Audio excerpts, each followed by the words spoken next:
pagpapatuloy, makikita ang isang rebulto ng isang babae at may dalawang tao na nakaharap dito at nagdarasal sa harap ng rebulto.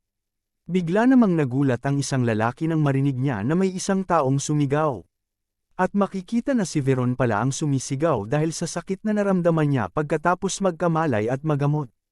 Nagising na pala si Veron at nasa isang klinik ito kasama si Mocker. Habang nakatingin si Veron sa salamin at tinitingnan nito ang kanyang mukha ay bigla itong nagsalita.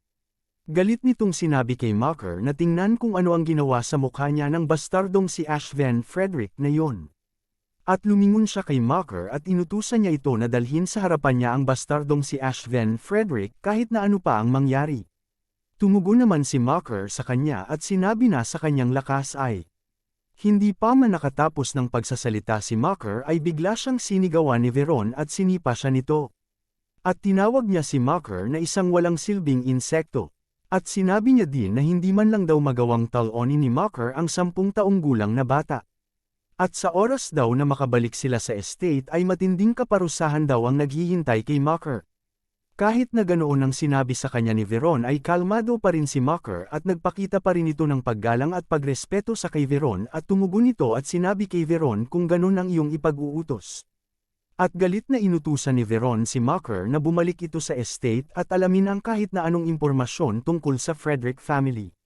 Sinabi din ni Veron na hahanapin nito ang mga magulang ni Ash Van Frederick, mga kapatid, at kahit ang mga katulong nito. At sinumpa niya rin na hihiwain nito ang mga lalamunan nila sa harap mismo ni Ash Van Frederick. Tumugon naman si Mocker at sinabi na imposibleng mangyari ang gusto ni Veron dahil wala silang rason o dahilan para gawin iyon. Nagalit naman si Veron at sinabi kay Mocker na hindi na kailangan ng isang rason. Dahil siya si Veron Shen Villes ang tagapagmana ng Villes Marquis family. At sinabi niya rin na hindi na kailangan ng rason dahil napahiya siya ng husto sa ginawa ni Ash Van Frederick. Tumugon naman si Mocker na walang may maniniwala sa kanila na natalo sila ng 10 taong gulang na bata. At kung mayroon man daw na maniniwala dito, ang reputasyon daw ng kanilang pamilya ay babagsak sa pinakailalim na kung saan posibleng magbago ang mga pananaw ng lipunan sa kanilang pamilya.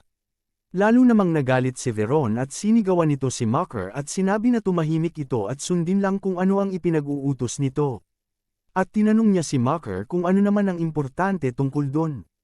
At biglang sumigaw si Mocker na parang nagalit na din ito at sinabi niya kay Veron na ito ay napaka-importante, sapagkat ang karangalan ng mga maharlika ay minsan mas mahalaga pa kaysa sa kanilang sariling buhay.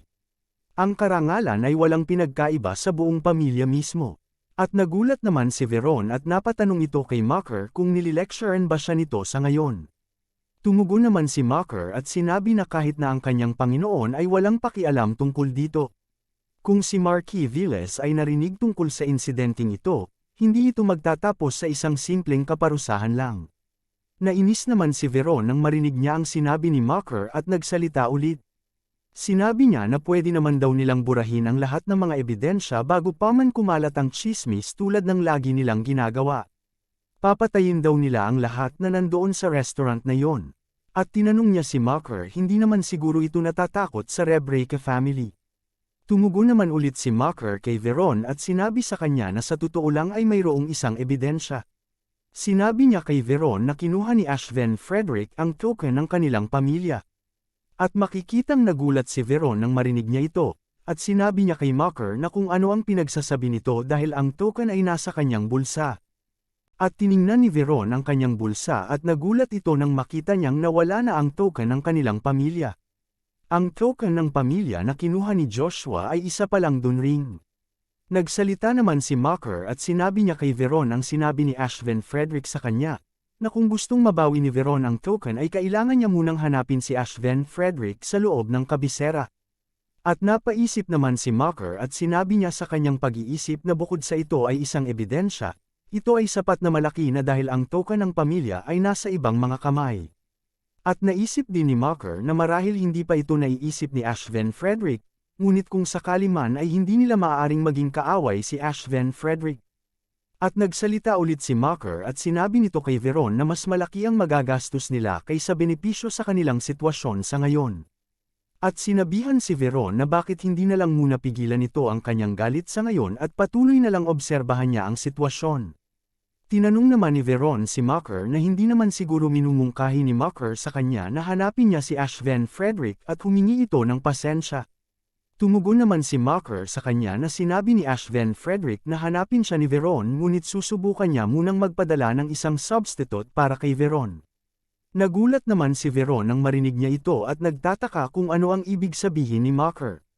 Bumalik ang eksena sa loob ng restaurant na kung saan makikita na hawak-hawak ni Joshua ang family token o ang dunling ni Veron. At makikitang nakaupo na sina Joshua at Cain at nag-uusap. Tinanong ni Cain si Joshua kung sigurado ba ito na pupunta si Veron upang hanapin siya. Sumagot naman si Joshua na malamang ay hindi ito gagawin ni Veron na siya lang. Dahil nasa kanya ang precious item ni Veron at hindi niya magagawa ng basta-basta na lang pupunta at harapin si Joshua. At malamang daw ay magpapadala si Veron ng isang substitute. Isang taong may sapat at mataas na katayuan ngunit walang panganib na maibunyag ang kahit anumang impormasyon. At napatanong naman si Cain kung sino naman ang taong yon.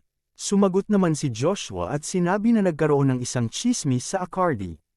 Ang taong namamahala sa The Night of Accardi ay walang iba kundi si Accent Provalem, ngunit ang namumuno sa The Night ay ang pinakabatang master ng Viles family.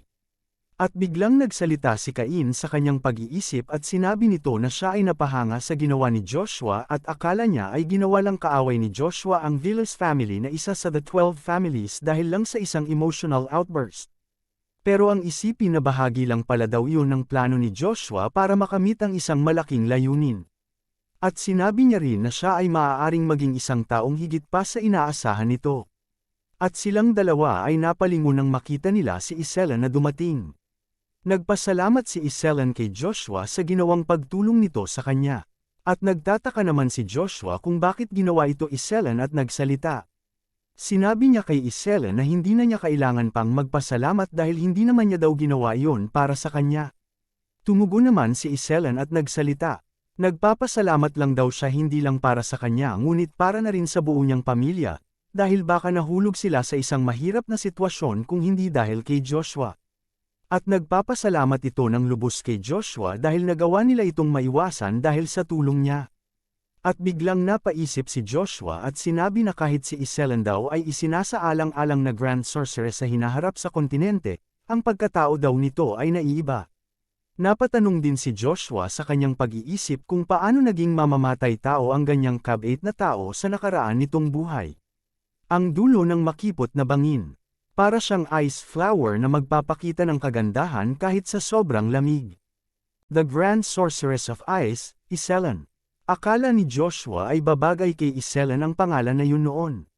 Sinabi din ni Iselan kay Joshua na kung siya magkakaproblema dahil sa pangyayari na iyon ay sila daw ang tutulong sa kanya kung darating ang oras na iyon. At kung sila ni Iselan daw ay titistigo bilang mga tao na nandoon sa pangyayari na iyon, kahit daw ang Imperial Family ay, hindi pa man nakakatapos ng pagsasalita si Iselan ay biglang nagsalita si Joshua at sinabi nito na hindi na kailangan pang mag-alala nito. Sasagot pa sana si Iselan pero siya ay napatigil ng biglang napabugtong hininga si Joshua at nagsalita. Sinabi niya kung talagang nag-aalala si Iselan sa kanya ay nais na lang daw niyang humingi ng pabor sa kanya sa hinaharap. Makikita naman ang tuwa sa mukha ni Iselan nang marinig niya ito mula kay Joshua at ito ay biglang yumuko tanda ng paggalang at sinabi na gagawin niya ang kahit na ano, basta para kay Joshua. Bigla namang napalingon si Joshua sa labas ng bintana na tila bang may napansin ito at siya ay napangiti.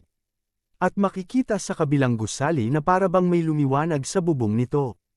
At makikita ang isang tao na mabilis na umalis at patalon-talon nito sa bawat bubong ng mga gusali. At makikita na si Zero pala ito at bakas sa mukha niya ang inis at nagsalita ito. Sinabi niya sa kanyang pag-iisip na alam daw ni Joshua Von Agnes na pinagmamasdan niya ito. At sinabi niya na kumpiyansa siya na hindi siya makikita ng kahit ng isang master. At base lang daw sa kakayahan ni Joshua, masasabi nitong hindi mali ang kanyang impormasyon. At kailangan nitong baguhin ang kanyang mga plano. Sinabi din ni Zero na akala niya ay sinusubukan lang silang pagsamantalahan ni Joshua, sa pamamagitan ng paggamit ng impormasyon tungkol sa The Moon Door na nakalap niya lang daw dahil sa swerte sa isang lugar. At sinabi niya rin na kung talagang alam ito ni Joshua, ay iniisip nito kung ano ang magiging hatol ng kanilang master. At kung ano man daw yon ay susundin niya na lang kung ano ang mapagdedesisyonan nito. Bumalik ang eksena sa restaurant ng The Food of the Imperial Palace Chief. At makikita si Baron na nakatayo sa harap ng restaurant na ito, na tila bang may sinadya siyang kikitain sa loob. At siya ay nagulat nang makita niyang lumabas mula sa restaurant sina Iselan at ang kanyang ama na si Poncella na nag-uusap at sinabi niya na mukhang tama ang pinuntahan niyang lugar. Narinig niya rin ang sinabi ni Poncella na masakit ang likod nito dahil sa pagbubuhat sa isang tao at niyaya niya ang kanyang anak na si Iselan na umuwi na. Tumugon naman si Iselan sa kanya at sumang-ayon ito na umuwi na sila. At makikita si Joshua na napalingon at sinabi nito na mas mabilis daw nakarating si Baron Accent Provalum kaysa sa kanyang inaasahan. Si Baron Accent Provalum pala ang dumating at siya rin ang taong tinutukoy sa heirloom na binasa ni Joshua. Makikita naman si Baron na yumuko at nagbigay respeto at paggalang kay Joshua at nagsalita. Sinabi niya na nagagalak siyang makilala si Joshua at ipinakilala niya ang kanyang sarili sa kanila ni Cain at Joshua. Siya daw ay si Accent Provalum. At karangalan niya daw na makilala ang anak ng Frederick family. At siya ay napatanong sa kanyang pag-iisip. Sinabi niya na kung si Joshua ba talaga ang batang sinadya niyang puntahan sa loob ng restaurant.